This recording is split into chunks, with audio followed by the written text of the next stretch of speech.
bienvenue dans l'arène. Aujourd'hui, on ne parle pas de simple basket, on dissèque une guerre d'empire. Deux logos, deux philosophies, une seule couronne. C'est le duel qui façonne la culture urbaine depuis un demi-siècle, mais aujourd'hui, le sol tremble. Le roi Nike vacille, tandis qu'Adidas orchestre la plus grande remontada de l'histoire du business. Préparez-vous, le choc des titans est relancé, et cette fois, les règles ont changé. Dans cette arène, l'innovation n'est plus un luxe, c'est une question de survie. La course pour séduire la nouvelle génération s'accélère et la compétition n'a jamais été aussi féroce. Regardez la piste, Nike frappe un grand coup avec l'exploit de Faith Kipyegon, propulsé par les Nike Victory Elite. Mais la réponse d'Adidas ne s'est pas fait attendre. 2 mois plus tard, en Allemagne, l'événement Road to Record sonne la contre-attaque immédiate. Le message est clair, chaque seconde compte, et chaque millimètre d'innovation peut renverser l'empire. Parlons du leader, Nike. Les chiffres semblent vertigineux avec un chiffre d'affaires de 46,3 milliards d'euros et une capitalisation boursière qui frôle les 100 milliards. Mais ne vous y trompez pas, le géant est en pleine zone de turbulence. La croissance stagne à peine à 2%, et surtout, les bénéfices sont en chute libre, affichant un recul de 14%. Pour les analystes, le verdict est sans appel, cette mauvaise passe est le résultat direct de la stratégie jugée arrogante de l'ex-PDG, John Donahoe. Le champion vacille sur ses bases. Où est-ce que le bâtiment blesse pour l'empire américain?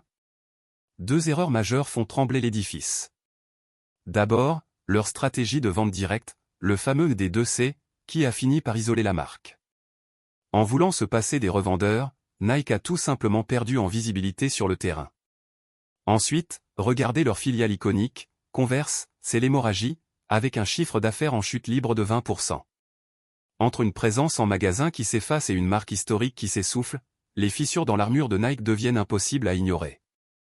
De l'autre côté du terrain, regardez Adidas. Après avoir traversé la terrible crise Yeezy, qui a laissé un trou d'1,2 milliard d'euros dans les caisses, la marque aux 3 bandes opère un retour spectaculaire. Le catalyseur de ce renouveau? Leur nouveau PDG, B.J.R.N. Gulden, l'ancien patron de Puma. Sous son impulsion, et porté par des ambassadeurs de renom, Adidas est en plein rebond. C'est bien plus qu'une reprise, c'est l'art de la remontada. Quel est le secret de cette renaissance? Le rétro. Pour orchestrer son rebond, Adidas a fait un choix audacieux, plongé massivement dans ses archives. C'est tout l'art du rétro-marketing, transformer des modèles historiques en icônes absolues de la mode actuelle. La marque a compris que son héritage n'était pas un poids, mais une mine d'or inépuisable pour séduire la nouvelle génération. Sur le plan financier, le duel est fascinant. D'un côté, nous avons l'échelle écrasante de Nike, un colosse qui domine le marché par sa taille et sa force de frappe historique. Mais de l'autre, regardez Adidas, la marque affiche un élan et une dynamique de croissance bien supérieure. C'est le combat classique de David contre Goliath, sauf que ce David est en pleine accélération et grignote chaque jour l'avance du géant. Sur le plan technique, c'est une guerre de doctrine.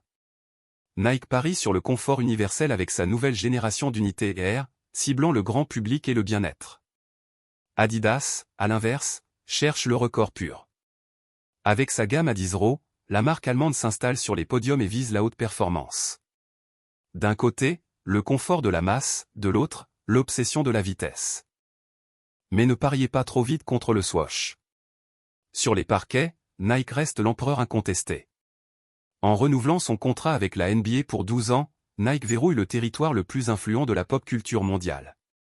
Entre la Nike jetée future et l'ombre éternelle de Jordan, le basket reste la citadelle imprenable de l'Oregon. Si Nike domine les parquets, Adidas a repris le contrôle du bitume. C'est le triomphe du savoir-faire en rétro-marketing, les classiques de la marque aux 3 bandes ont littéralement envahi la rue. En face, Nike tente de saturer le marché avec sa célèbre Panda Dunk. Mais le revers de la médaille est brutal, autrefois icône, elle est aujourd'hui ironiquement qualifiée de le pire basket de tous les temps par certains puristes. C'est le paradoxe de la mode, à force de vouloir être partout, on finit par perdre son exclusivité. Attention, pendant que nos 2 rois se querellent, les loups sont entrés dans la bergerie.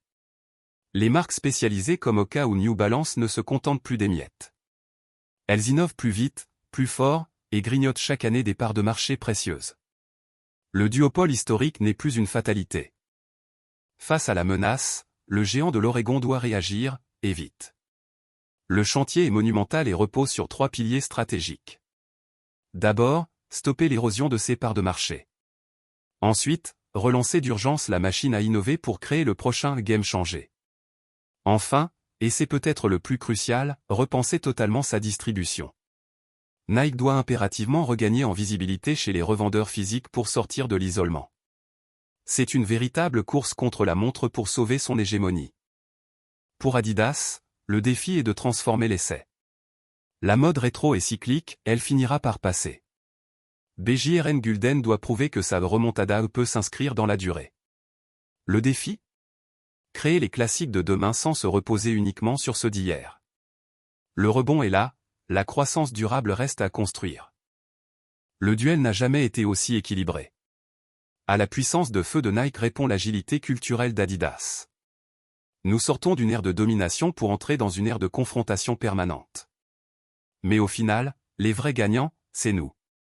Car de ce choc des titans naissent les innovations et les styles qui définiront la prochaine décennie.